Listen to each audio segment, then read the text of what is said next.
আমি সকলোৱে দেখা পাইছোঁ যে বাংলাদেশত হিন্দুসকলৰ ওপৰত অত্যাচাৰ, জীৱন্তে অগ্নিত নিক্ষেপ আৰু বাৰে বাৰে বাংলাদেশে উত্তৰ পূৰ্বাঞ্চলক নিজৰ অধীনলৈ লৈ যোৱাৰ বাবে তেওঁলোকৰ নেতাসকলে বা নতুন যিসকলে বৰ্তমান শাসনত আছে তেওঁলোকে বাৰে বাৰে উল্লেখ কৰি আছে।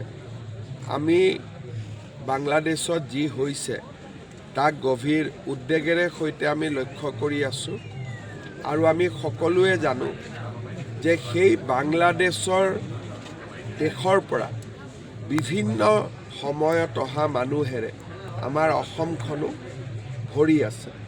গতিকে আমি এই গোটেই বিষয়টোৰ ওপৰত চোকা দৃষ্টি আমি ৰাখিব লাগিব আৰু মই ভাবোঁ যে আমি অলপ সচেতন হৈও থাকিব লাগিব।